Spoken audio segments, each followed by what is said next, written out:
Ready? Yep.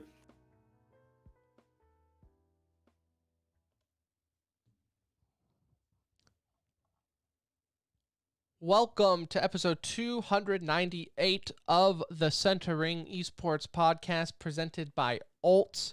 This is going to be the best episode ever because we are back, ladies and gentlemen. 2020 is over. 2021, new year, new you. Same old number one esports podcast. We have a lot of catching up to do, and that's just what we're going to do on this episode. Catching up, like a big extended e-news. Think of it that way. We have a lot to catch up on. Seems like we've been gone for years, but it's really only been like a week and a half. But esports doesn't care about that, so we have a lot to catch up on. But before we get to any of that, let me tell you about the show sponsor in Alt. They've also been very busy to end the year and to start this new one, because now their new collection, the Reset Collection, is out, which you can also buy online. But guess what, Anuj? You can buy it in stores. That's right. Do you remember going shopping? Do you remember what that was like? You can do that and buy Alt. You go to find your local Tilly's. It's Tillys, and you can pick yourself up a brand new Alt Reset design shirt. Also go to their website. You can pick up the very stylish, look, the tie-dye hoodie with the matching sweatpants. If that doesn't get you laid, nothing will. So pick that up. It's your best chance to get some. It worked on me. In fact, Nate gave me a little sneak peek of it, and that's how we're getting our second kid. So just a little peel back the curtain. That's how it all happens. So go check it out. Tillys.com to check out their new collection. Altesports.com, making sure it wasn't GG. Altesports.com. I've only said it 1,000 times. And you can pick yourself up part of their new collection. You tell them the Center Ring Boys sent you. Hey, this is Shotzi from the Dallas Empire here, and you're listening to The Centering. Okay, so let's start.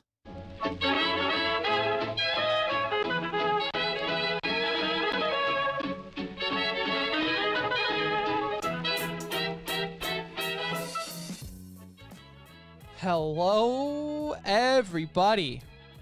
Hello and welcome. Welcome back to another edition of the Center Ring, aka TCR, aka your very favorite esports podcast. This is episode 298, coming to you live and or pre-recorded from an undisclosed location. The date is January 6th, 2021, not 2020, 2021. And the time is 9:03 p.m. 9:03 p.m. My name is Tim. I'll be your captain for this journey into esports. And alongside me, as always, is my best friend, my brown friend. It's Anuj. Ending on the Timmies is tough, man. You're like just ready to go for the next episode. And Yeah. It's like, oh shit, You we get, got a 2-week break. Because believe it or not, we do put a lot of effort into the Timmies. And so it's like a lot of work, a lot of excitement, and then like a 2-week, week and a half break, and you're like, oh, that's it. Like, it's all done. But just like you kind of want to keep the ball rolling. And look, not a lot's happened since we've been gone other than democracy ending. Like Nothing. outside of that, it's been pretty low key. Nothing at all. Esports was like, you know what? The Center Ring's not doing shows. Well, we're not doing esports. So we'll throw in a chess player. That was a lie. So we'll throw in a chess player. That's how slow it's been. No, typical, you know what? And I'm glad because we're starting the year off right. We're 30 minutes late to our scheduled normal recording time. So that's... We're starting the year off right as in Tim and I, not the rest of the... No. You and I have we have all our ducks in a row. We're good in the Center Ring. The Ringers are good. Starting 30 minutes late. Joey says in chat, thought you guys were going to start on a Sunday? No. You've been a listener long enough, Joey. You know how this show goes. If you thought we would start at the beginning of the week, you don't know us at all. It makes absolutely no sense to come back to work on a Wednesday, but here we are. that's how I wanted it in my real life job. Coming back on a Monday has been brutal, knowing you have the whole week ahead of you. That is true. That is true. Yeah, I now that you think about it, I think I normally do that. Like if I come back from a vacation, it's like it's always coming back on a Wednesday or a Tuesday. Yeah, Never like, come back on a Monday. not on a Monday. It's like too long. Never come back on a Monday. Uh Man, yeah, a lot to get to. So the way this episode's going to go, we're going to get to some show news here in a moment. But also, we were trying to think of things to talk about and like what would make the cutting room floor. Honestly, there's just too much to get to. So we're just going to have one giant e-news segment. No Yikes of the Week. Yikes of the Week is for Sunday recording, Monday shows. So we're going to honor the Yikes of the Week. We'll pick that up on Monday. But this is just going to be a very long, extended e-news. Just a grab bag of everything that we missed, that we didn't get to talk about. Some things we're going to just mention and blow right through. Some things we'll stop down to discuss. But it's going to be a fun show nonetheless. Because Anuj, and I'm gonna say this too. I think you're gonna be right there with me. Maybe this has more to do with being 30 in our 30s with kids now. I am the best at disconnecting. Like, as soon as the Timmys was done and I knew we had like 2 weeks off, esports was dead to me for 2 weeks. 110%. I was hardly checking Twitter. I just did not care. And then on top of that, the WoW grind was real during the holidays, And that's right? what it's like. Put the phone away, put social media away. I got WoW to grind. I got my family got to see on the side. Like, I have to get my priorities in check. And people were like, oh, did you see this? Nope, I didn't. Not until you just said it. And it's just like on vacation, master. Like, when I'm on vacation, the world's dead to me. I agree. That's exactly how I am. When we travel, I mean, I would love to see my screen time during the week when I'm at home versus like when I'm on the road. Yeah. Because maybe it's just part of getting older. You're just like, you want to appreciate the time away from things. But man, that being said though, when you do come back, you're like, my God, what the hell happened? This is why an episode like this happens is Tim and I come back and we're like, oh shit, everything has gone upside down in most esports, right? There's like so much to get to. And it was like, well, maybe next time I check my phone at least periodically. And I am, yeah, I Just mean, to realistically, once Sunday rolled around, I probably could have done the show on Sunday. Like, I was getting the itch was coming back, right? Like, I'm starting to get on because, like, you know, holidays are over, family's gone, whatever you were doing, it's gone. It's like, oh, okay, let's get back on the grind. And then you're like, oh, Get Right's coming back to Valorant. You know, Twist is leaving Liquid. And then it's like you got all these other people making stupid decisions. And it's like, I'm getting a little excited and I'm ready to start the show. I am ready to get back into the grinding mode of esports. So very, very excited to be back. Some show news though. Albeit, so me and my wife, we are in final watch mode. The final countdown has started. Our second child is due on the 20th. So those who have had children know, like, that it could be the 20th, it could be tonight. Like, you're in a 2-week window, it could be at any moment. Like, she could sneeze, and the next thing I know, I'm a father of 2. Like, that's kind of how it works.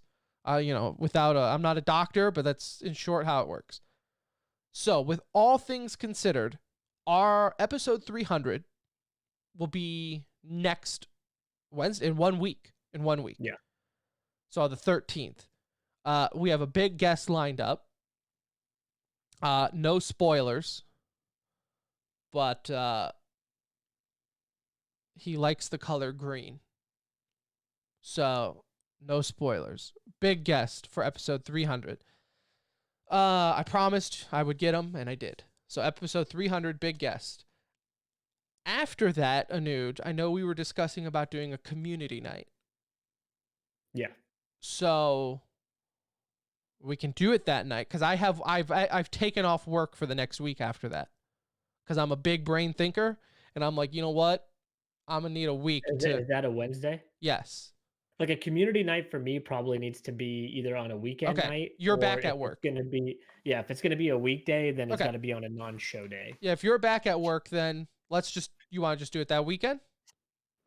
Yeah, if you're gonna be, I mean, if you'll be here. Well, like I said, you know, Yeah. If- Most if likely my you're wife- not going to be here that weekend. if my wife can just shut her legs for one more week, I'll be there. That'll be the 16th or 17th. Yes. So Man. Okay. So tentatively, we'll pick one of those days here in the next day or two. yep. Um, Probably be the 16th on a Saturday. Probably be best. yeah. Get on somewhat, late our time, like 10 p.m. Central. I got a couple of the Jackbox games on this latest Steam sale, so we can just chill, have fun with that. Everyone invited, right? Everyone's invited. So if you want to hop on that, just hit us up in Discord or DM or whatever, and we'll figure it out. Second show news is we get asked all the time, Tim, Anuj, where's your sub button? We want a sub. Where's your sub button on Twitch? You guys are so good. We want a sub. Long story short is we've given up trying to get it to work. It's a tax ID thing. It can't recognize, so peel back the curtain. TCR is officially like a business, right? We have like a business tax ID. So there's that. It cannot recognize it. It will not align it up. So despite what the best lawyer in Canada thinks, it doesn't work. So I don't know what to do, but we will figure it out. That being said, we've opted to go the Patreon route. So we have established a Patreon. I'll tweet out the link and everything later today and everything, maybe put it in Discord or whatever. If you want to do it, you absolutely can. We have some perks in there that I just threw in there to do. If you have ideas for perks or anything like that, let me know. My thing was, Anuj, is I didn't want to do perks that isolated out people that can't pay, right? Like I understand, like, some of our listeners are younger, some of our listeners are older with families, especially during these times, to ask for money is rough in general. So it's like, I was going to do like, oh, well, you can be part of our Ask Us Anythings or anything like that. But I kind of like that being open for anyone anyways. So really just look at it as a way to support the show. But if that's something you ever wanted to do, we have a Patreon. We would love you and appreciate it. If you enjoy the show anytime throughout these 300 episodes and you want to show us some support, it will help keep the lights on, the website up, all that fun stuff, and, get us to do more fun things with the show and everyone else in the future. Yeah, and it's really the only option we had. We're just not going to deal with this Twitch nonsense and continue to go down that road. It's been like a year of back and forth and lack of communication from them, and it's just, look, we're just fed up. And so this is an option, like Tim said, 100% optional. Yeah. We'll survive without it. If you want to support the show, it's greatly appreciated. It goes to things for the show. We honestly have never spent a dime of business funds on like personal fun stuff. Like it literally goes back into the show. And so if you want to do it, it's there as an option. You don't want to do it and just tell us we're doing a good job, we'll gladly take that too. You want to leave a 5-star review on iTunes or subscribe to our YouTube, those things are just as valuable. So any way you can show support, we'll gladly take it, and we love it either way. Yeah, absolutely. Yeah, the support is just as valuable as money at times. So either way, just want to let everyone know that is there. So don't look for a sub button. We've given up. But as far as the Patreon goes, there is the option there for you. Other than that, I think that's it. Yeah, pretty good updates. We got a couple things going on here. So, and I guess I'll just piggyback on the baby news. We'll probably take like a week off again when the kid gets here. So pending on when he gets here, at least a show will be taken off. So I will tell you my level of if I want to blow my brains out or not. I'm just coming through this, as you know. And so if you need a week and a half, Never gonna ask you to come back I early. You come back when you are ready. I know very much how it feels and how nice that it's that not having to feeling worry about a show, feels during that time. like the feeling like when you're on a roller coaster and it's going up and it's slow and you can like kind of feel like the little clinkety clanks moving on underneath you and it's like you're excited for the drop but you also want to throw up. That's I'm honestly more nervous for a second kid than I was having the first. Well, because now you got to manage two. I have yes, we have to we're one on It's one not now like with the kid. it's not like Shep's self-sufficient. No. He's like year No, year he's old. pretty useless. So 1 year old is pretty useless. They're great at screaming and throwing food, but other than that, not good for much. And so now we'll have another one in the house, which it's like people are like, well, you at least know what to expect. Yeah, if this kid has like a normal personality, this kid could also be a terror. Like, I don't know. So it's almost like the now I know more about kids, the more I'm scared of them. I So think you can truly only start saying that around like the freaking fourth kid or yeah, because you something. truly don't know. You kind of know what to expect. No, all these little shits are different. Okay, they all have their own Yeah. personality. They're all gonna be their own people, and they're all gonna act different. And it's gonna be fun. I'm excited to like see you go through the challenge again. I am. It's weird. I'm excited to just see how this goes with two, and then I know how long I need to wait. Yeah. Yeah. I'm also kind of upset personally for me. Super happy to have a second son. But I'm also like I'm feeling it on WoW right now. Like I found the character I like. I'm back in the tanking mode. I'm in it. And now this kid's going to come here and just kind of throw off my groove. Yeah, it's definitely gonna put a wrench in your playtime. So But with personally, your job, you do have the ability to catch up quicker than most. Like, yes. you're not going to be working for a while here. No. So we'll see. We'll see. Just keep in Discord. Keep an eye on Twitter. We'll look for baby news, and all that fun stuff. All right, Anuj. Let's get into the show. Welcome back, everyone. 2021. I still I'm getting tripped up on that. My fear is I'm going to sign everything wrong at the hospital. So we'll see. But let's get into some e-news. A very, very extended e-news for you as Very extended. we catch up all the way from 2020. Well, for what we missed the last 2 weeks up until now. In no real particular order here. Can I start? One thing is not on this list, but it did happen, and I think we just never added it to the show notes. Was Zywoo's contract extension. Oh yeah, long one. Zywoo did a 4-year contract extension with Vitality for CS:GO. A huge contract. This did cause a little controversy though, as every contract does in CS. And I know it got a lot of the talking heads going another player getting fleece. Where's the Players Association for this one? Oh man, a 4-year contract. Way to put the old ball and chains on Zywoo. I'm going to go on a mini rant to start off the show. I'm going to start off 2021 on a rant, Anuj, okay? I don't know what people want for play. I don't know, Thorin, and I'll call him out because he was the one who said it. I don't know what Thorin wants. Zywoo is 20 years old. 20 years old. That is so young. He will be 24 by the time this contract is up. Plenty of career ahead of Zywoo. He is a once-in-a-lifetime type player, right? Arguably number 1 or 2 in the world for the last 2 years. Last year was his rookie year. So, of course, from an org standpoint, you want to lock that down. He's a fan favorite, right? It's not even like he's some weirdo. Not a controversial player. Yeah, he causes no drama. He's not shy in the sense of he just wants to do his own thing, kind of like Shroud, right? Shroud was very shy. Great player, but very difficult for Cloud9 at the time. You would never know now. So. You couldn't market around him, right? Yeah. But Zywoo, you can.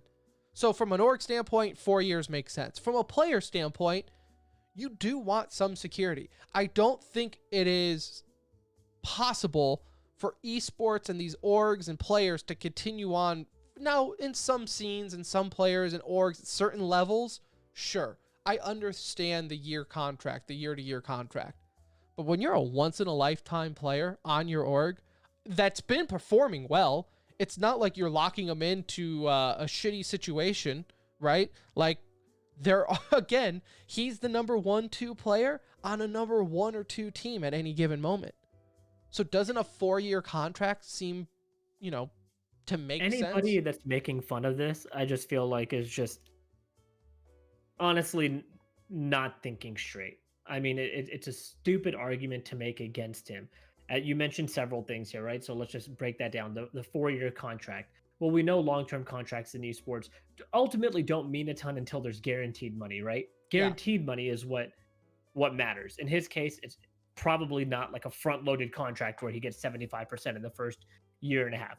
Might be, but we don't know those details. Chances are it's an annual salary that he's getting over 4 years. And as we've seen with the new Cloud9 roster, doesn't matter if you sign a 1-year contract or a 3-year contract, you have the ability to lose that job at any time if you're underperforming.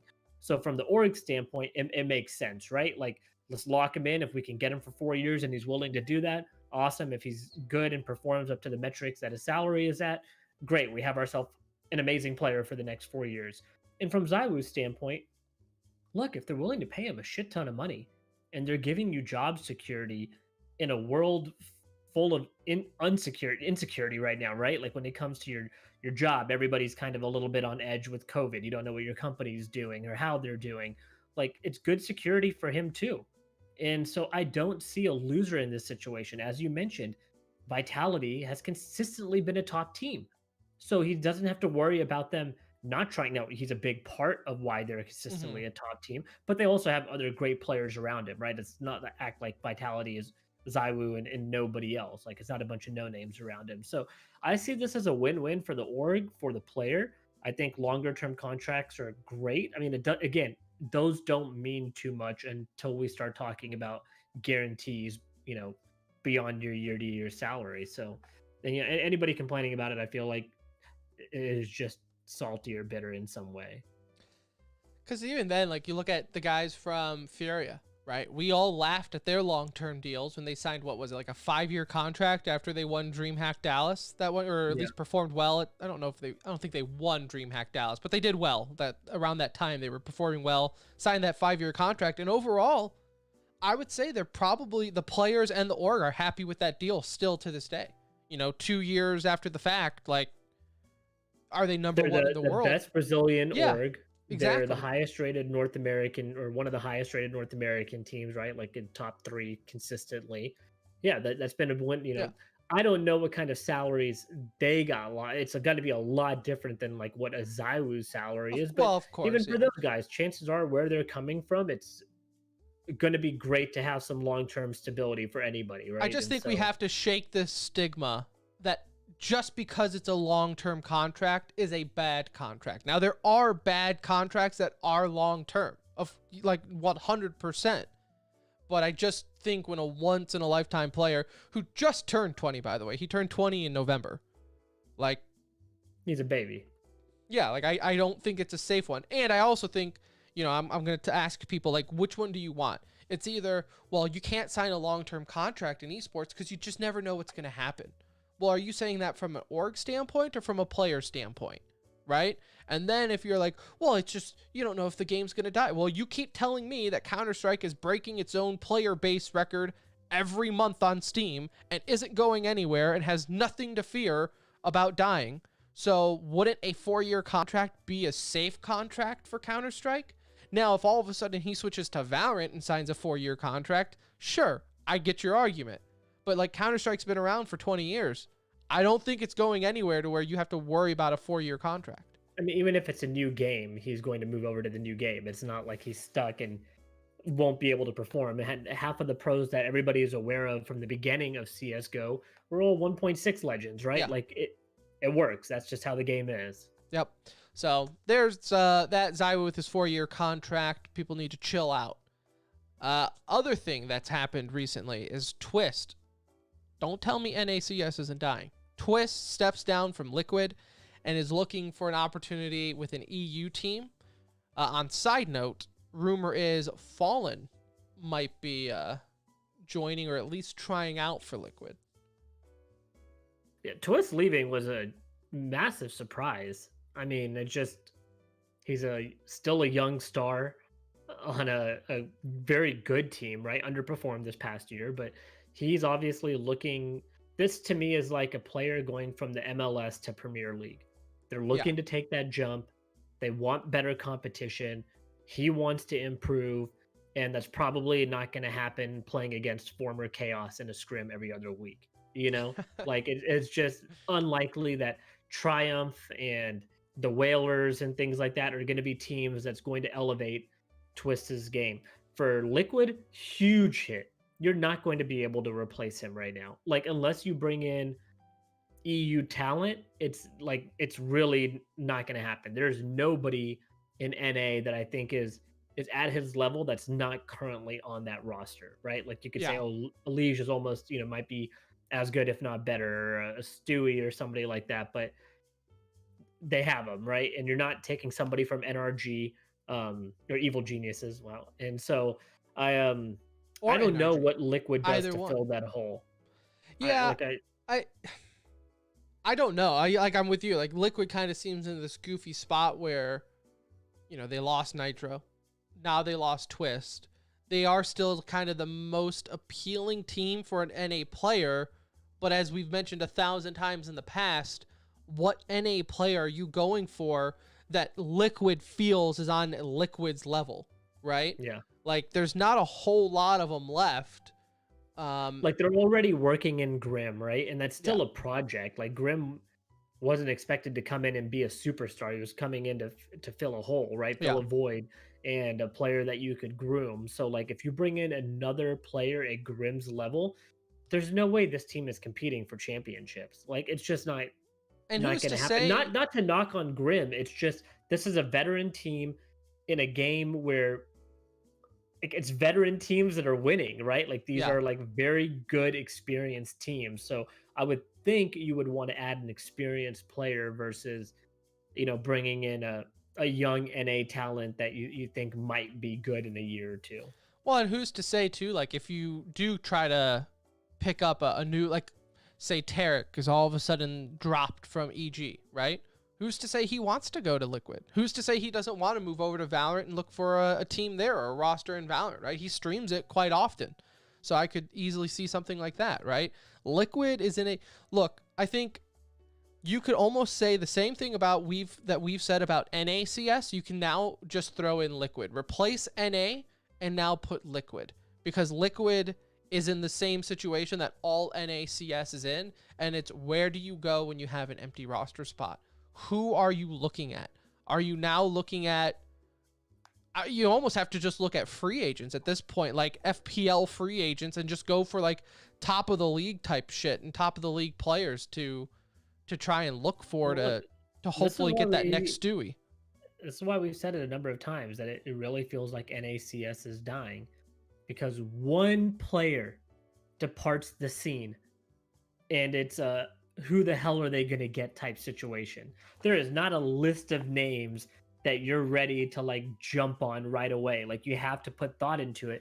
That's a problem. Yeah. Like that's an issue with your talent pool for NA. Like if this was EU, there's probably a list of 7 to 10 players that they could go grab that are performing well in either a mid-tier team or even somebody in FPL that's playing in the pro leagues or pro circuit that's doing really well there over a couple of months span, like they're willing to gamble on those players. And so this is concerning. It's concerning for Liquid. I'm very curious to see how 2021 goes for them, like what kind of level they're competing at. COVID lasting a little bit longer might be the best thing that could happen to them if they can avoid playing EU teams right now. They're just going to get embarrassed. Like they looked good in the IEM Global Challenge. And then you have this happen, and it's like that might have been like the last time we see the best form of Liquid. And on a side note too, with Twists, as an NA fan, I really hope he transitions well to the EU style of CS. I really hope, for the sake of all NA, like, this is now who you're rooting for, right? Like you said, this is the perfect example of like when an American soccer player moves over to the EPL, you just hope he performs well to kind of show like, hey, look, we can do this, right? Like, Americans can also play soccer. You kind of want to hope to show like Twist can jump right into EU CS and be like, see, it's not just the fact that it's Liquid and it's on the NA side of the brackets. It's he can also compete there. So much of that is going to be dependent on the team that signs him, right? Like, what are they asking him to do? Yeah. Are you bringing Twist in to play a similar role to what he was playing on Liquid, and you are relying on him, which I think would be a good thing. That's what I hope the situation he lands in. Or does it become like a taco type situation where whatever team you go to, you're just kind of expected to hold the shittiest of spots that are the toughest to solo hold or something like that because nobody else wants it. And that could, you could see a decline in his play if a situation like that were to come up. So it's so dependent on where he goes and what role they ask him to play. I could see maybe Think like so? a Mouse Sports. I think Mouse is in a position where they could probably swap people out. Maybe if you want to get ballsy, Fnatic. Those are the. I mean, it's also like he's also not going to be looking to go to like a low tier EU team though, right? No, he's not. He'll get offers from Yeah. top tier teams that are. I'm just trying to think off the top of my. I mean, it is tough. Like FaZe becomes an obvious True. thing to throw out there because we know they have the money to get him, and they're a team that's not performing well, right? Like they're talking about hiring all these different psychological coaches and different things to kind of help that team out just to get their mental game right. So, you don't know if that ends up being a good situation, but they come to mind and they kind of make sense because of the situation they're in. How's his French? G2? I feel like G2 is a team that we see kind of rubber band back and forth. I mean, they all speak English, so I don't know who necessarily they would drop, but yeah. Like G2 could kind of make sense. I mean, they just went through the whole Almanac and Jax thing to right. see who they wanted to keep, and maybe they just drop the one that they decided to keep, which would suck after like putting somebody under that kind of pressure.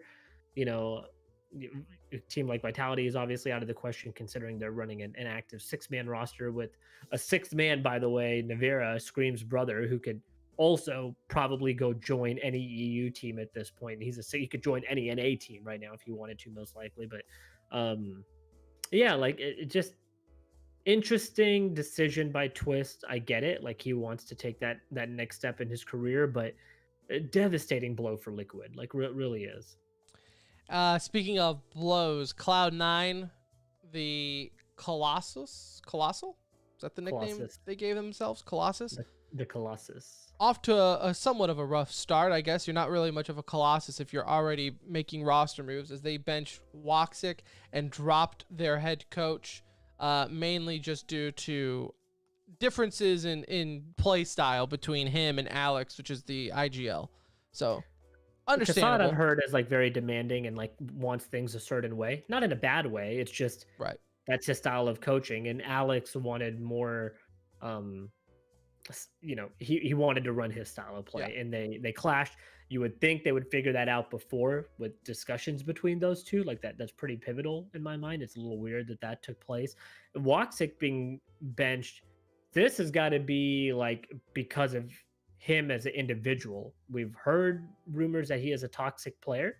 There has not been enough time under that team for them to say it's performance based. So my guess, this is a personality clash that they're having on that team, and that's. I mean, he was brought in to be one of the star players, right? He was supposed to be the firepower with Alex, and so to drop him says this is an issue that they had with him on a personal level, not on a play level.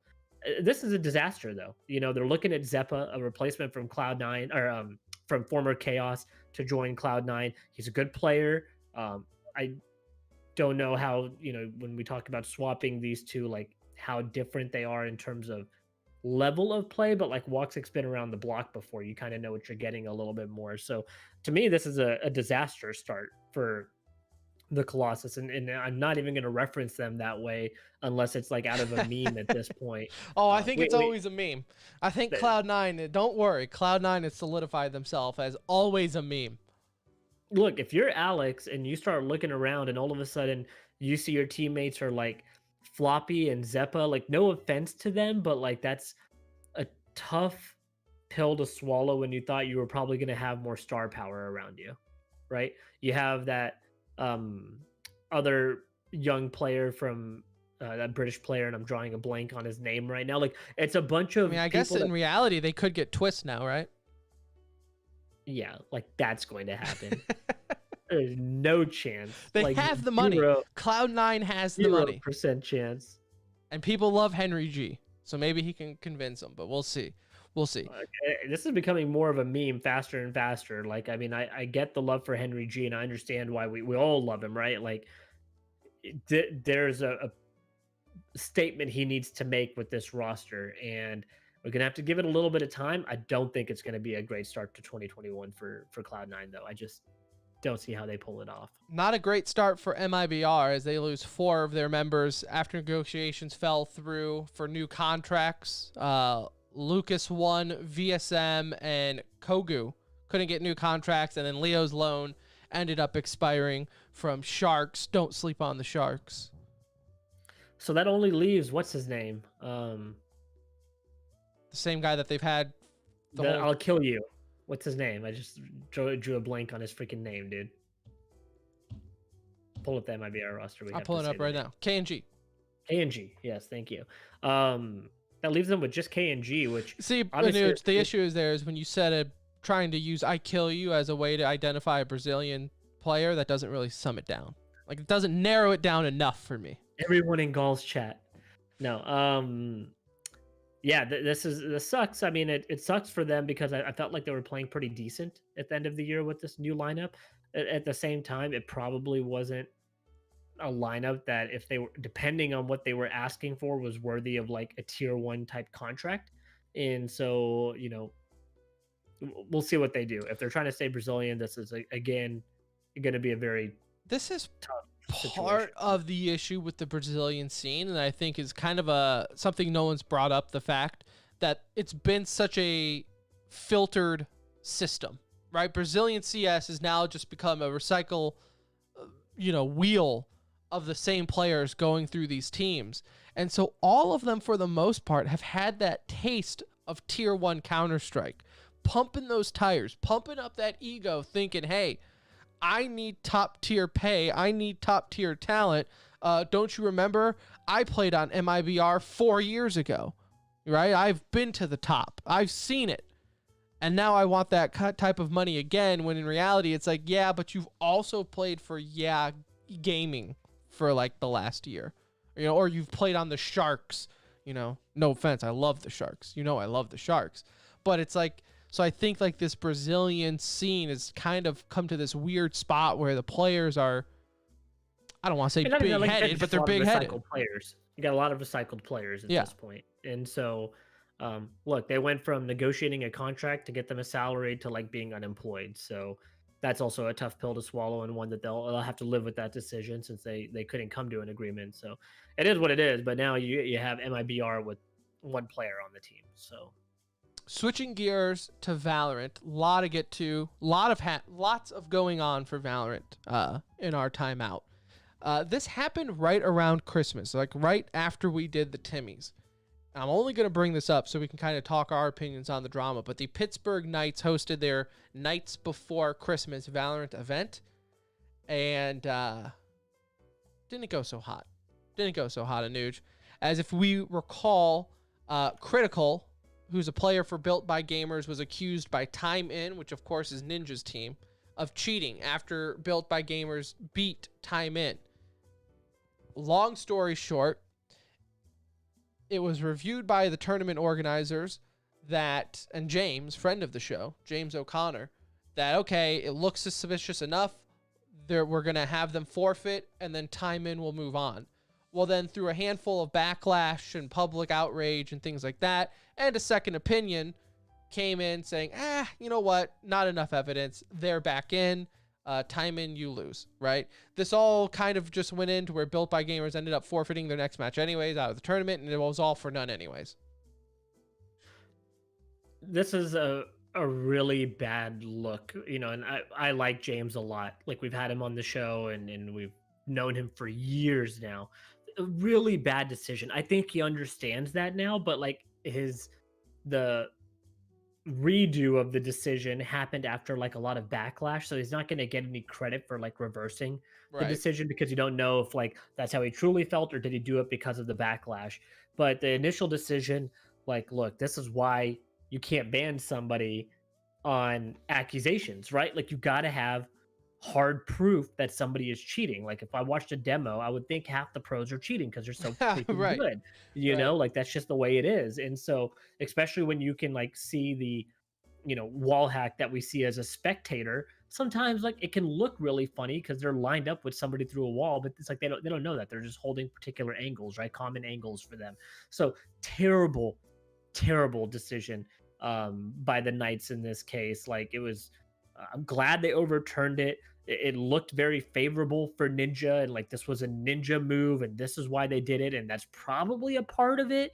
But it's something that should never be done in a competitive setting. You got to have more proof than accusations. And if there are accusations, it's got to be like, you better present like 10 clips, right? Not a one-off that happened in one round of one game. And like, it did look suspicious, right? Like, and I think everyone was like, okay, yes, it does look suspicious.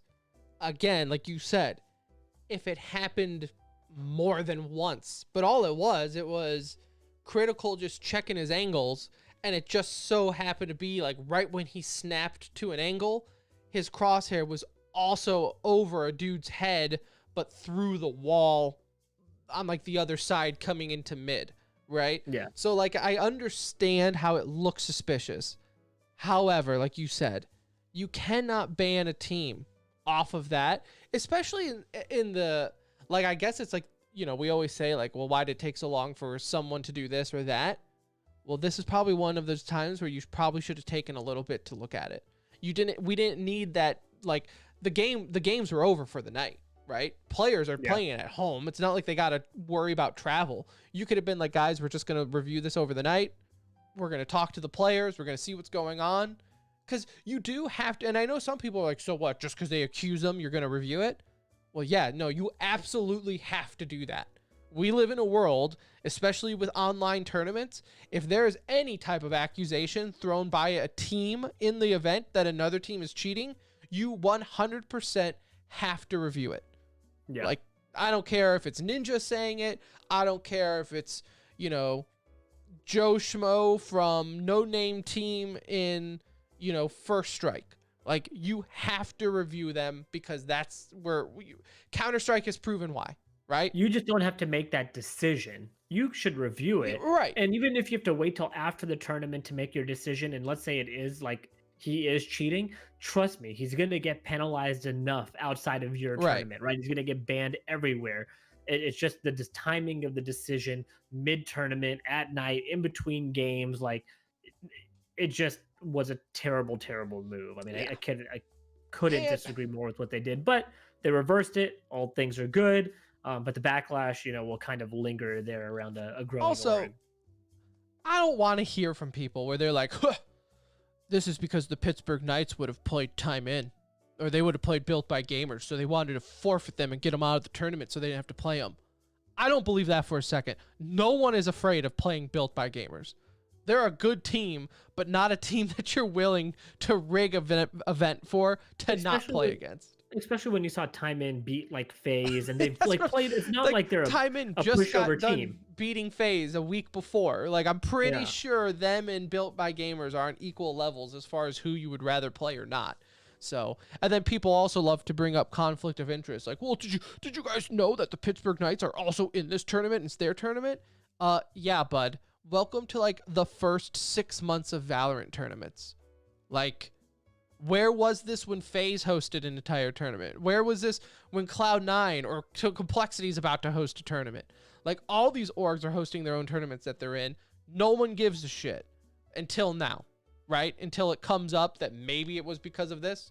No, it was a dumb decision, but I don't think there was any malicious attempt behind it. I just think it was a dumb decision.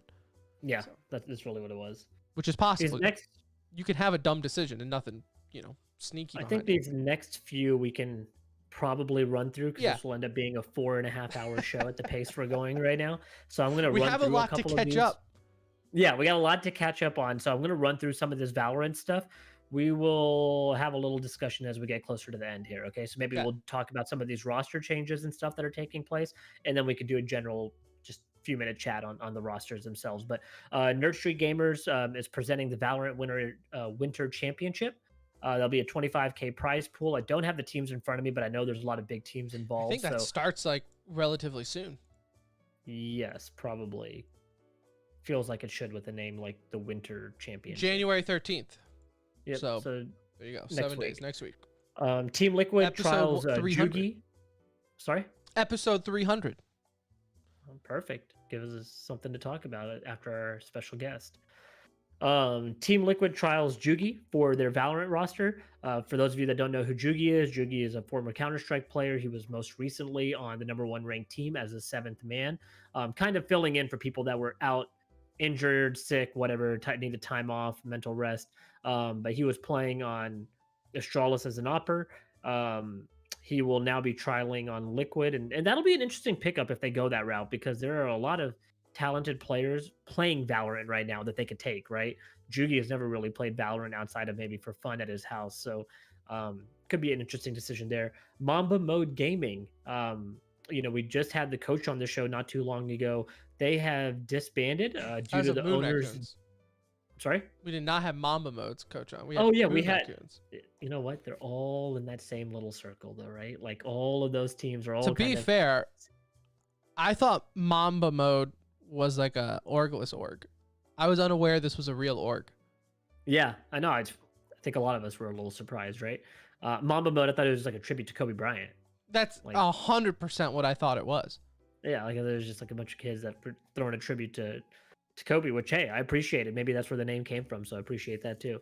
But owner has disappeared, no longer paying out players, no longer paying out employees, has gone MIA and is sitting on Steam playing Minecraft. So, hey, if you're listening, owner of Mamba Mode, like you let a pretty good Valorant team go. So, and ultimately, I think it's going to be a win for those guys. They'll find another home. I don't want to paint people with a broad brush, Anuj, because we all are cut from different cloths. But maybe don't sign a contract with an org where the owner's LinkedIn account, A, doesn't have a profile picture, and B, like, second most recent thing from 2 years ago was an internship at some place. Like, you learned a lot in that internship. I don't want to.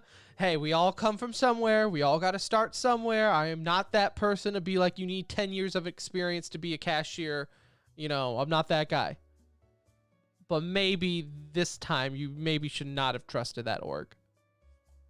Well, nobody will now. So that's 100% the case here. Gen G benches player 1. See who they decide to pick up there. Big one here, Tim. Get Right decides to focus on Valorant and is officially retiring from Counter-Strike. The legend, the TCR Hall of Famer, is retiring from Counter-Strike and is focusing on Valorant. I'm excited as hell for him. I don't blame him for making the move. We talked about Dignitas being a retirement home anyway for these guys, and awesome. Like, I don't want to think of Valorant as a retirement home anymore. Dignitas was a retirement home for him. What now?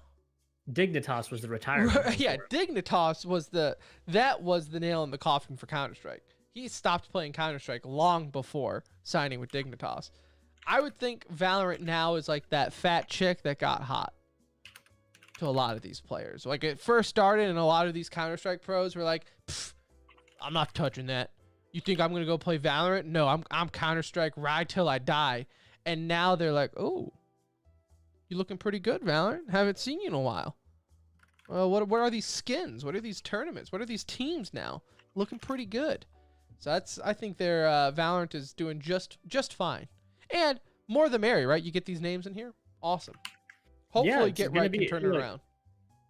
it's gonna be great to see him out there. I'm so excited to see him compete. We're seeing a lot of like very big names from like CS, whether old or primarily old, entering the Valorant scene, and that's awesome. And I'll kind of piggyback off of that one to saying NIP just signed Existence, and for those of you that don't know, like long time legendary Counter Strike player, he's had success in CS:GO. Like it's not like he's ancient in that sense. Like he's been around for a while. So NIP picking him up and finalizing their roster.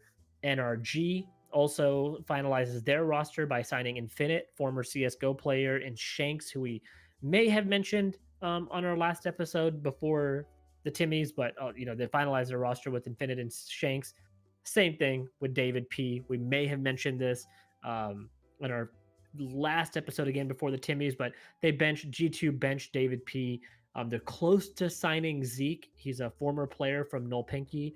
That team is also disbanded, unfortunately, in EU, and so they're close to signing their fifth. David P. If we haven't talked about it, I don't know how much any of us really feel good about that move. They played well for so long. They won 7 A little too championships soon, in a too. row. Like that's a tough pill to swallow. And then he also recently had his dad pass Like away. he was, so- I was gonna say, for those who like, why does that name sound familiar with G2? He's the guy where his dad passed away, and then like he went to go play in a tournament. Like he found out like during a match or something like that, and then like still played. Like it's very emotional, and I don't know, maybe let him see the new year at least. I mean, shit, dude. That's tough, right? Like maybe there was just more to this, and I don't understand, their roles. This is and why what we they do couldn't for be the team team, but owners. yeah, this is Be like that's a tough one. But look, they were good, Tim. It's not like they were like I know. underperforming. They played one bad, quote unquote. They made it to the semis in the first strike tournament. So it's not even like they were an early elimination. So interesting move there. We'll see how I'm sure they'll still be fine, but I would have loved to see David P get a little bit more time on that roster and see if they, we're going to continue to struggle after first strike, or if they would go back to normal form. Could have really gone either way, I feel. And then FPX signs former CSGO pro Dimasic after they release Meadow from their main roster. And that's also, he's a big CSGO player as well. We're just seeing so many, CSGO players enter the scene. And this is just another one for FPX, which isn't surprising because they have a couple of CSGO heads on their team right now. And then the new agent has been leaked. I'm gonna say the name is Yoru. Yaru? Yeah, sure. That sounds. Someone's sounds probably about right. yelling at me right now for mispronouncing it. But This is going to be a very interesting agent. Now, if you say interesting, do you mean punch my monitor? I think this agent will be meta. I will break multiple mice because of him. Like I thought the same thing about Sky initially, and then I got to play with Sky, and I realized, okay, Sky is not meta. Like she's not as good as I thought she would be. Just reading the ability list and watching a quick 20-second clip, I do think this guy will change things up. I don't know if it'll be for the good or the bad, but he's able to. It has an ability that allows like footsteps to be played in a direction that he's not going. He has a teleport that can. Essentially like you shoot it out and then you can teleport to that spot, like it where holds the spot your ghost is. Like you think like with Omen, how you teleport, but it's you hit it and then you go. His is like you could almost hit it behind a wall, go check the corner, and then teleport back to that wall real quick. Yep. It's going to be really interesting. It can be used like the jet dash. It'll be used like it can be used in so many different ways to bait people, whether that's baiting somebody off of going to different bomb sites or touching the bomb. I think it's really interesting. Then they also added a pop flash, so that's another more flash flashes in the game. Yeah, like another flash. So yeah, I think this agent will be very strong. I'm excited to see another agent in the game. I'm never gonna hate on them for adding, because I know they're willing to tweak. So yeah, let's see. And none of these abilities kill. Okay, That is important, right? None of these abilities kill you. None of them really even, I don't think any of them even do damage to you. So, look, you can't have it both ways, right? We complain about the ones that have damaging abilities, and this is supposed to be a gun game. Now we have an agent that has a lot of utility, and it's like too much. So, everybody pump the brakes. Let's see what happens here, and then we'll have a discussion. We gotta get back on Valorant before we even care, right? You know, dude, we'll get into a little bit of WoW talk, I'm sure, at the end, because there's some in E News here that we'll get into, but it has shredded my gaming life, Tim. Like, it has, bro. And we'll hold off. We'll hold off. We'll get to this at the end, because I'm sure we'll have, we'll want to tell people to come and join us and this and that. But yeah, it's taken over life. It really has. We're back in high school all over again. In Call of Duty news, Barstool Esports. So the Hooligans, which is what they call their esports team, they were hosting, if you were keeping up with it, were hosting their first ever college Warzone tournament. Wrapped up right when we went on break. Controversy already in their first ever tournament, as Montana State ended up winning it all with a fan favorite. His nickname was the Mop. Kind of a character in himself, whatever. A huge controversy, though, as it's been confirmed that Montana State sort of cheated, but not What does that mean? really. What is sort of cheating? Let me be the judge and jury here, if you don't mind. So they admitted to throwing matches and de-ranking, or to lower their MMR for Warzone. So they would get into lower lobbies when it comes to the match time. Perfectly fine. And because Perfectly fine, Tim. it wasn't Take MMR out of that bullshit, and it wouldn't matter, and it everybody wasn't will get an in equal the game. rules that you can't purposely throw. So it's like, it's not cheating, but it's definitely not honorable. It's frowned upon. Yeah. That's fine. I'll take a win to get frowned upon. So Look, going I get forward, it. People don't like it, but people don't like MMR. So No, of I'm course. not going to hate on somebody that I will shout out to Barstool. I love Barstool. Everyone knows this. Okay. Maybe if they need an esports podcast, they can slide in our DMs. And then I can also help you set up your rule sets, because how in God's name was this not in the rules? Like, how did you not think, hey, maybe people might throw matches in between the match times to get lower MMR lobbies in Warzone? Let's be real. Like, we love Barstool for their non-esports content. Okay? It's not like I'm listening to Barstool to see the Hooligans play, right? That's why they need us. This is my pitch to them. Oh, yes, of essentially. course. This is why they need us. As Barstool doesn't know a ton about esports. They know they want to be involved. They like know that gaming. much. They want to be involved. That's a great first step. But you don't know that much about esports, right? Like, you just don't. And so it's not surprising that it wasn't in the rule set, because they probably never hosted an esports tournament before. And these are things that people that are not in our competitive world, would not know. If I asked my wife to host a football game and make up the rule set, she would not know the basic rules that come from an NFL game. It's the same thing here. Like, it's just that it's not surprising. Yeah. Yep. So there you go. First controversy there for Barstool. And FPS news, and other FPS news here, we have Team Liquid coach Maeve? How do you say that? One of those two. All right. Has been suspended for 6 months due to allegations of domestic violence. What was he the coach of? What? Rainbow Six. Oh, Rainbow Six? Yeah, Rainbow Six coach. So probably true, because he's former FaZe. Got him. Probably. No, I don't know. Yeah, obviously there are allegations against him. Team is, they must know a little bit more to make a suspension based on allegations. So, either way, he looks guilty at this point.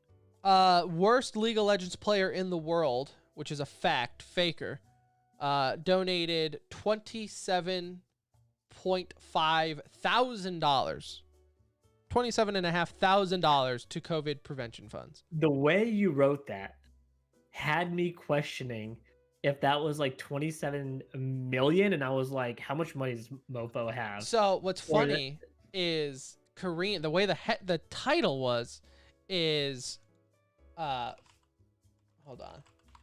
The way the title of or the headline was Faker donates 30M, but then like Korean money is spelt WON.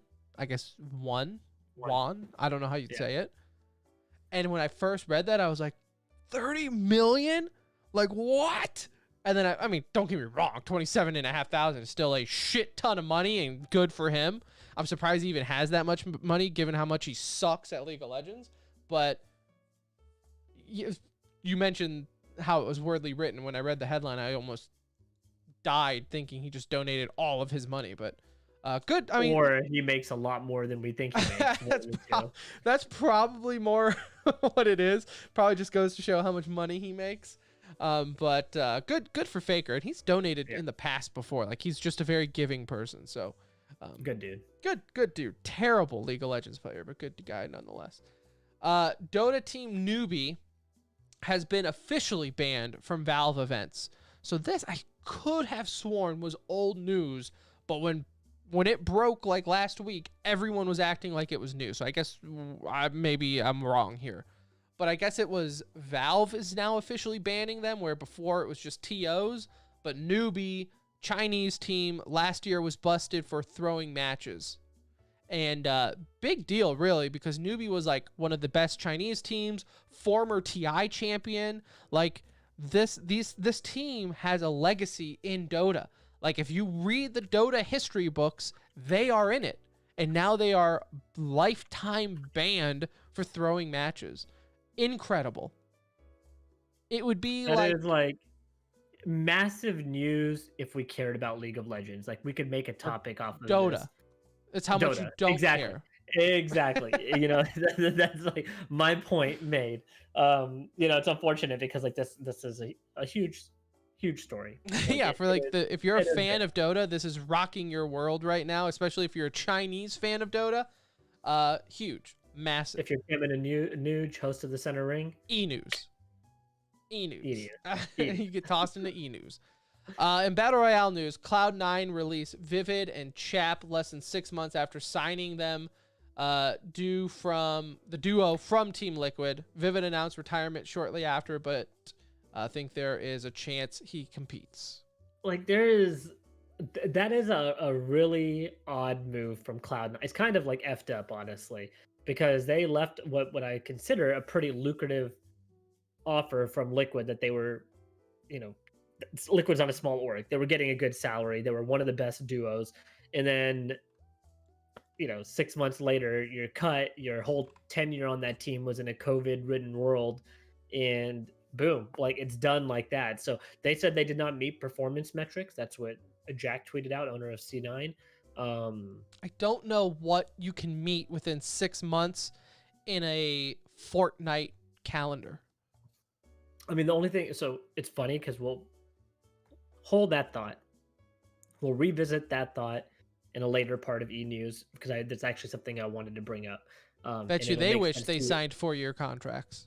But it's in this case, like I just think it's an odd move, you know, like unless they were getting some absurdly crazy salary and like it's like, hey, you're not winning the few tournaments that we have, you gotta go. But unusual move because these are fan favorites as well. Like it's not like they're not popular players either.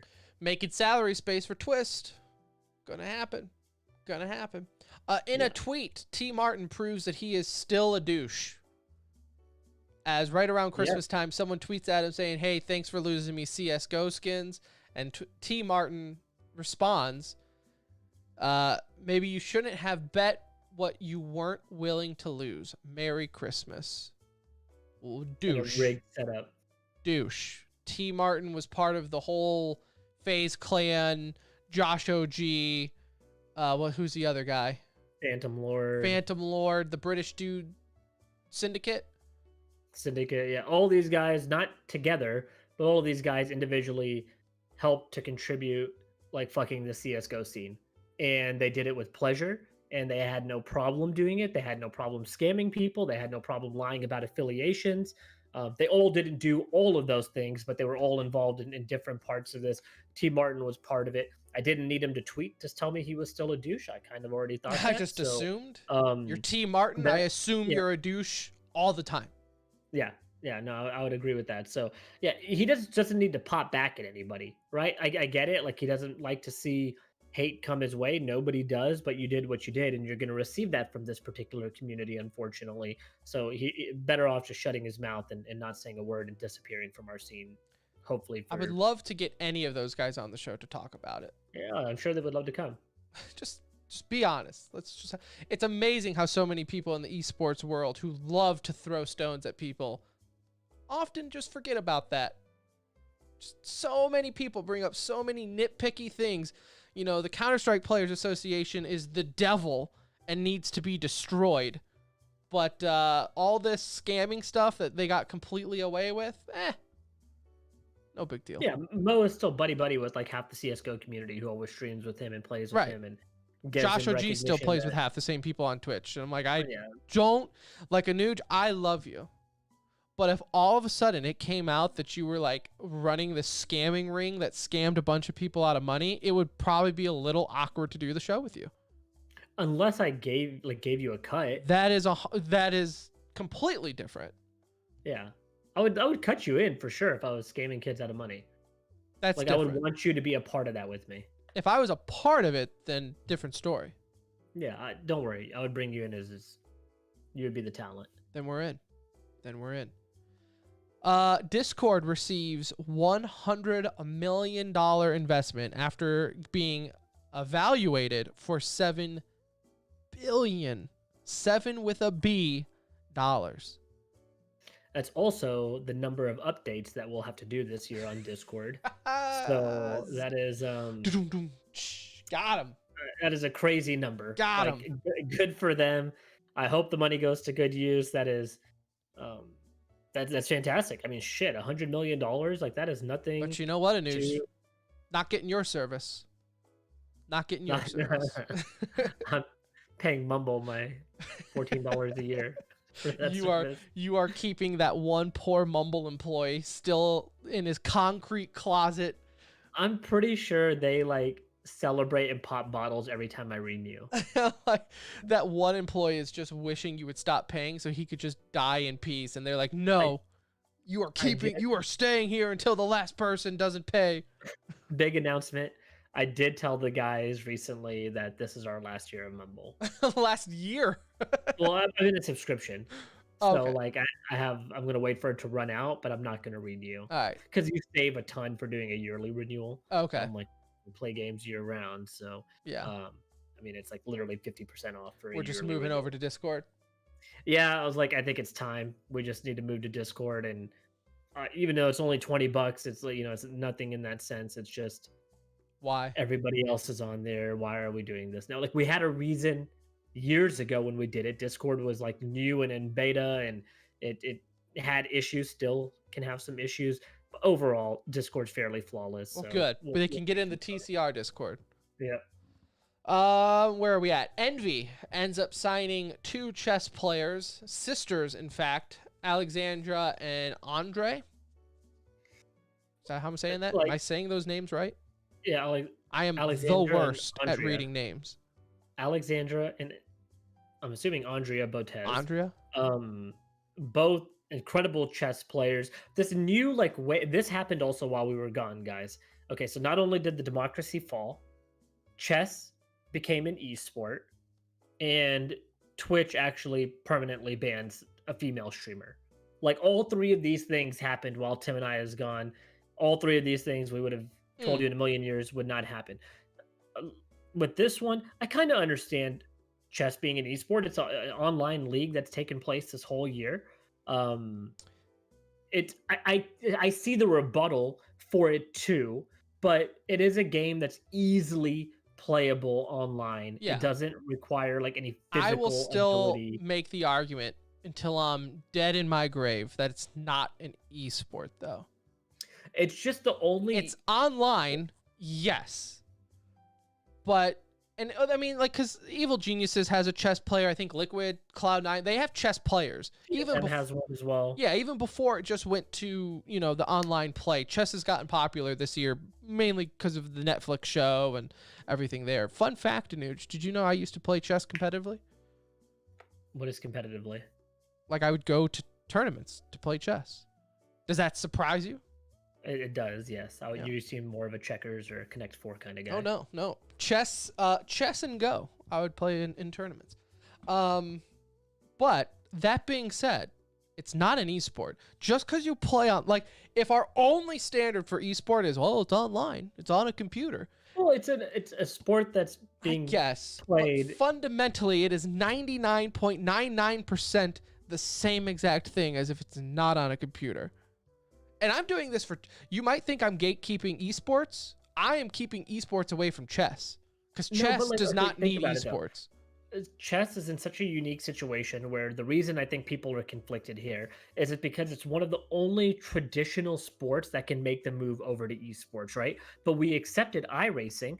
So why do we accept iRacing, but like we couldn't accept chess as an esport? Like think of it like chess to me, you look at it and you think of like a team tactics kind of game, right? Like it's a slower paced game, tactical approach, iRacing, fast paced, cooler gadgets, right? We get to see a steering wheel and somebody, hold cool things. So maybe it's more appealing, but I look at those as one and the same. Like if we're going to allow iRacing in, there is no difference in allowing chess in. It just not as appealing to most people to watch, like on a computer, think a game that's been around for thousands of years, and then for all of a sudden to start throwing in them, like the Esports Observer, to automatically start throwing them into like the list of the highest grossing esports athletes, fucking ridiculous. That is a stretch to me to include them on lists like that. But if we're going to say like chess has an esports side to it, I would argue that I wouldn't argue. I'd say that's a fair fair I'll give you that. make. So I think it's weird to include them on the list beyond this year. So like if we we're going to include them on an esports list of top 10 highest paid, it should only be like in 2021 or whenever COVID's gone, 2022, 2027, whenever COVID's finally gone, when they're playing in live events, that money should not be tallied up to like a total earnings for esports, right? Like you should separate the two. But last year, every chess event was online. Yeah. Like all the money was earned through online tournaments. So. I got triggered when I saw the Esports Observer have them on a list. And I know they did it. Esports Observer in general with a lot of their lists. I know they did it just to get clicks, and it's clickbaity, and to be like, "Ooh, look, we have chess on our lists, but you don't." I hate them. I hate them for it because I fell for their clickbait shit, and it triggered me. But I still don't think it belongs on it. Earnings lists to me are like pretty nonsense anyway. Like for example, there's like 8 COD players on there because they all competed in champs, right? And they were like teams 1 and 2, right? Same thing with like when I see Dota 2 player on there, the dude won one tournament and he's 78 million for the year. Like shit like that. I don't care about those numbers. It's cool to see it at a glance. But, well, it's like the same thing for payout tournaments as far as with the league goes, which we can actually just skip ahead if you want to get to that with the top 10, again, from the Esports Observers, making pointless lists. Top 10 prize pools, esports games for 2020. And it's like CSGO is up there almost doubling the next up, which is Dota. But like they don't give information of how many tournaments or like anything of that. No information, right? Like, it's just a blanket number to get reactions off of it. I get it. Again, I get it. I'm not an idiot. I understand what they're doing, but this gives you no context, right? And so like COD, majority of that prize pool is coming from one event. Overwatch League, I'm kind of curious. I'm assuming that's coming also primarily from one major event. CSGO has 136 events for the year. Are you counting tier 2 events? Are you counting tier 3 events? Like we have none of that info. So take it for what it is. I see a lot of CSGO is still king type stuff. There's a lot of tournaments. Like I get that, but you're also lucky that the international and Dota 2 didn't, have their biggest tournament of the year. So, it's we're on top for this year. Right, because say if the international did happen and they got their 13 million or whatever it was at, are we still having those people being like, well, look at CSGO, still king, second place if it weren't for the TI? It's like, well, so now we're making semantics and like asterisks for things, right? It's a dumb list. It's a lazy list. It's Esports Observer. Take it for what it is. Take everything there with a grain of salt. while we were gone, you had mentioned some of this, but Twitch, I agree with some and not others. I don't want to be too harsh on Twitch, but they really make, it's like the good decisions they make are like, okay, yeah, that makes sense. And then the bad decisions they make, you're like, God, Twitch, how could you be so dumb? So while we were gone, pro Valorant player Tai who? It's a female player, I have no idea, is banned because her kid showed up on stream, interacted with chat, supposedly lifted up, I saw somewhere, don't quote me on this, that she maybe like, again, it's a little kid, right? Little kids lift up their shirts. And then that's what the ban was for, lifetime ban. They ended up reversing it, but still the point was for like a good 48 hours, everyone was like, seriously, Twitch? Like another stupid ass decision on their part. Right. So within that time period, some no-name titty streamer misbehaving, don't say titty streamer, Tim, it's offensive, don't give a shit, okay? When you turn around, Anuj, and show your butthole porn star style, and when I say that, I mean like without hesitation. Like this chick stood up, turned around, and went full moon. Like, Do you have the clip?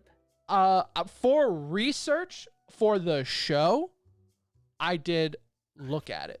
For research for the show, I looked at it. Lord. And she walks away with a 3-day ban. I don't get it. Well, if you put all that effort into bleaching it, you shouldn't get a lifetime ban. Like, she definitely sent pictures to some Twitch admin. That's for damn sure. She gave a Twitch admin a 50% off on her OnlyFans. So, unbelievable. Not like I give a shit who misbehaving is. My point is like the bans don't make any sense. But speaking of bans, they did end up banning a permanent streamer who was wearing body paint. Female streamer who's running body. I'm just gonna throw this out there. Also, I don't think that should be allowed on the platform. Now, it's not against TOS though, technically, right? Like she's covered, but in paint, right? Yeah. And look, I mean, again, I don't think that shit should be on Twitch. I just don't. Like, I don't think that's the platform for it. And so I know she's disagree. upset, and I know there's a lot of support for her. I'm going to be myself this year in 2021, Tim. I'm going to speak Just a little bit more. Be yourself, Anuj. Just shake that it off. Shit does not belong on Twitch. You know, like there's a place for titty streamers, and some of them can be on Twitch depending on how they do it, right? Like, it's just this type of crap does not need to be on there. I'm getting this vibe too, where people are like, "It's not a titty streamer, dude. She's an artist. She's an artiste." Sure. And Why porn is she stars getting are views? Actresses. She's getting views because people are interested in her artwork On her body. on her body, like that. But they're interested for the art side of The it, art. not for the fact that I could perfectly see my cupping positions if I just like went in, right? Not that. Like that's not the No, reason. it's for the So, art. You don't it's for the understand. art. You don't understand. It's the art. The art. Let's move on. Twitch is so stupid. Tim. Like every decision that's made by that company is just the wrong move, and they're lucky they're a colossus. They should take Cloud9's name. In fact, we're moving it over. Twitch is a colossus. That's why they don't really get shit on beyond the initial reaction from everybody, right?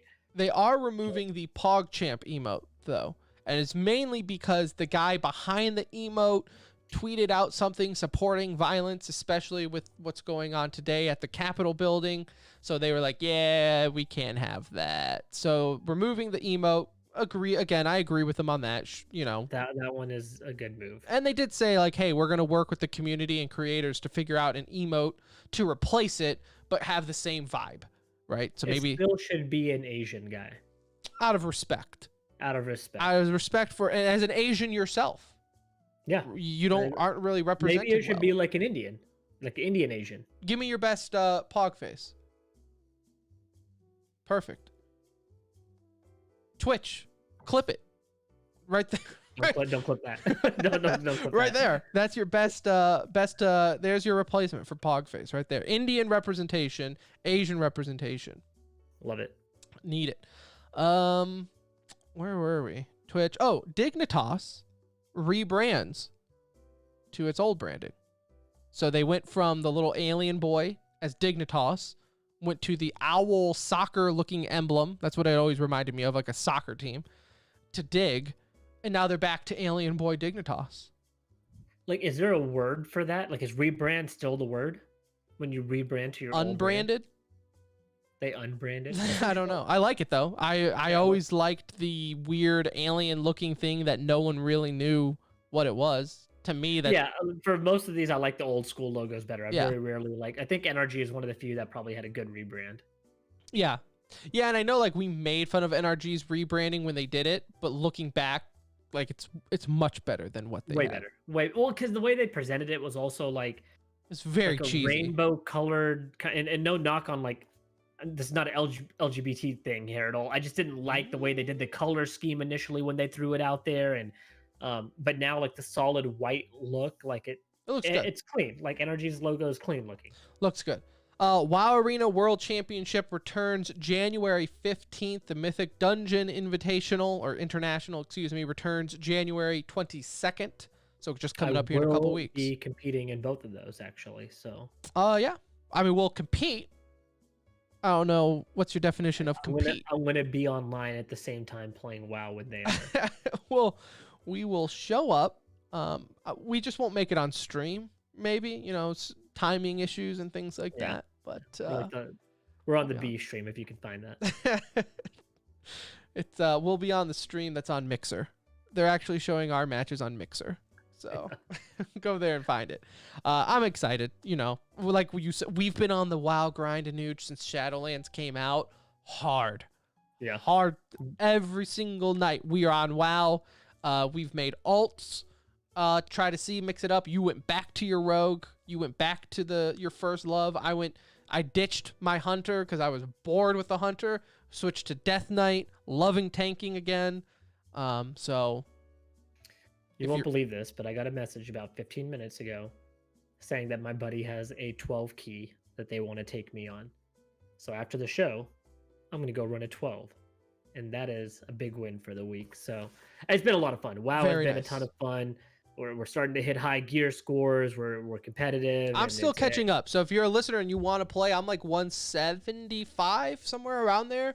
So if you want to catch up with me, go for it. Like I said, I stuck with my ult, so I'm a little behind, but Yeah, you can play with us on both ends, right? If you're gearing up and need somebody to play with, you can join Tim. If you've got gear, I'm sitting around 205 and we're starting to run 10s pluses. You're more than welcome to join us, join up on that end. And if you are leveling, still hit me up because I have a ton of ults that I can always level at any point in time with you. Level 40s, 50s, things around there. If you're new to the game, hit me up. We'll do recruit a friend. You get the experience bonus. You'll get to 50 in like an hour. The experience bonus for recruit a friend is ridiculous. So loving me some WoW. Speaking of WoW 2, Complexity Limit achieves back-to-back world firsts as they are the first group to defeat the latest raid in Sire Denathrius. Yep, in Castle Narthria. It's been it was a fun run. Like, it was sad because we didn't get to see a lot of this streamed. Teams were kind of hiding tactics towards the end, and so a lot of this was done off stream, which kind of sucked towards the end. How does this work? Do the teams, do they all agree to say, hey, we're starting now?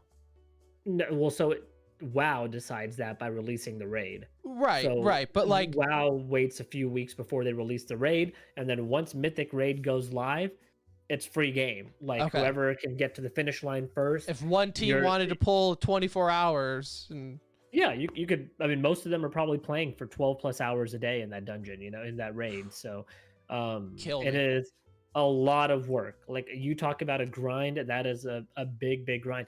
Method has returned, actually. So surprisingly enough, you know, long time fan favorite, long time number one. Method is back. I think they finished, it might have been right outside the top 10 or right inside the top 10. What was Method caught up in? Did they not pay players? Were they caught up in sexual assault? What happened? It was a sexual assault type scandal. They knew about a guy on their team that was in a lot of controversy, I think even from a legal perspective, and they allowed him to continue playing and knowing that behavior was going on. So they lost all their best players, but they've kind of started to rebuild here recently, and you're seeing that name return. They're not back anywhere near, and they never will be where they were, but they're making a little comeback for themselves. Excited though. Excited. Not political news, I promise. Trump pardons a congressman, Anuj. He did a bunch of pardons. I think this was last week. One of the congressmen that he pardoned spent $1,302 of campaign money, of your money, on Steam games. It's the best use campaign money has probably gone to in a long time. I don't blame him at all. At all. I'm more impressed that he was able to spend.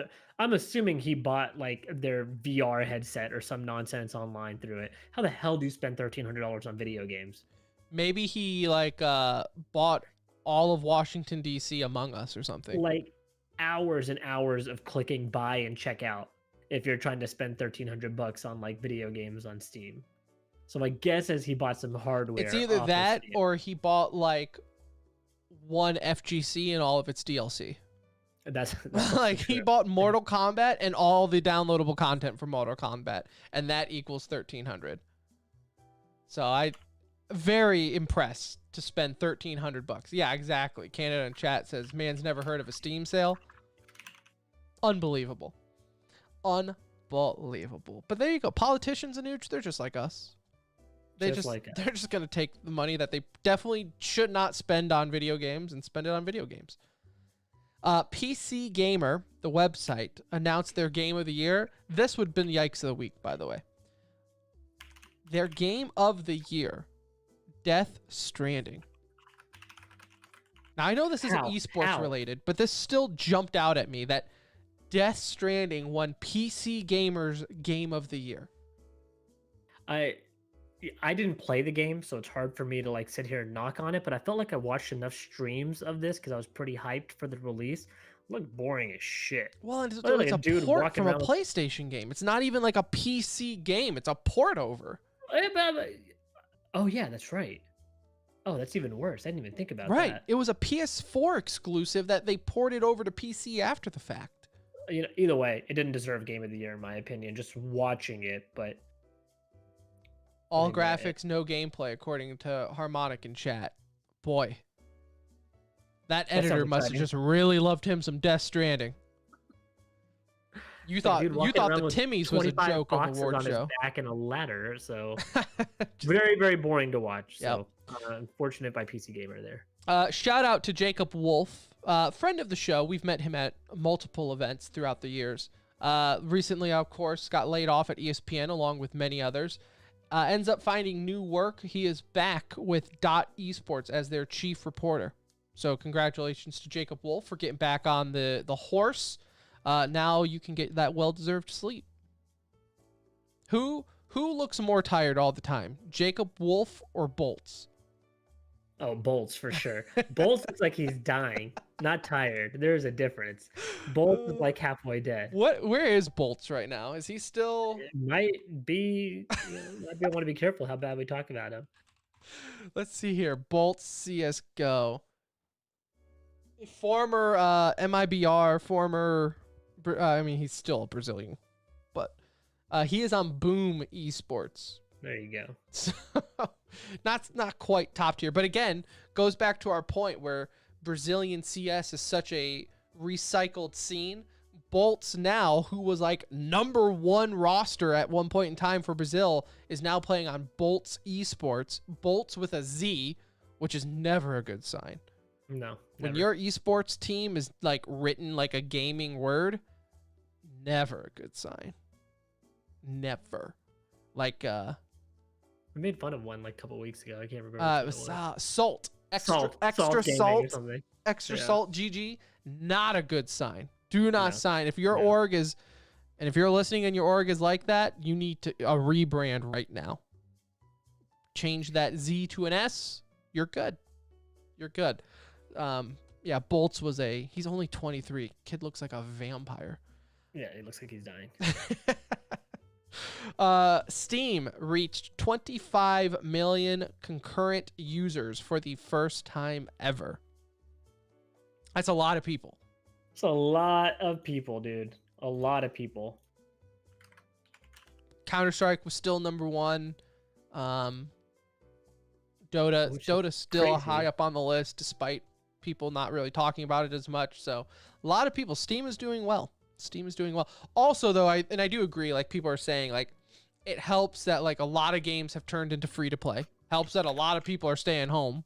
And also, like most of the top games are so inexpensive. Like Counter-Strike is free. Dota is free. Among Us was a top tier game, which was like what, $5, $3.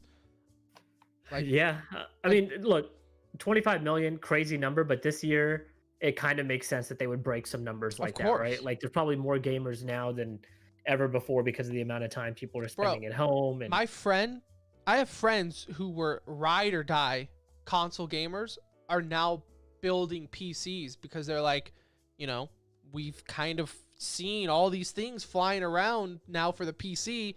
Like one was literally playing Among Us and got the itch to play more PC games. Like Among Us got him wanting to play more PC. I mean, not we have a ton of friends that we could probably personally talk about that have done this, right? Like I sold my old computer to a buddy that was moving over from console, and I just feel like this is the way to go. Yep. Doesn't make it easy though for someone like me who's still looking to upgrade his PC because parts are still dunzo. They are non-existent out there. This happened New Year's Eve, New Year's, however you want to look at it. FaZe Clan, super respectable Oregon esports, by the way. FaZe Banks, super respectable guy on esports. Really just a top-notch, salt of the earth kind of guy. Ends up throwing a New Year's Eve party. Definitely not COVID approved. So as everyone else was minding their own business, as the city of New York is completely on lockdown and half of it's going under, FaZe Bank, who, by the way, tweeted out at one point throughout all this that Corona is no joke and we need to respect it and follow the rules, decides to then throw a New Year's Eve party. Sounds about on point for FaZe Clan, though. Like, and if you go and watch it, it really does make you want to, like, punch your monitor because it's honestly just kind of disrespectful to everyone out there getting by. So congratulations, FaZe.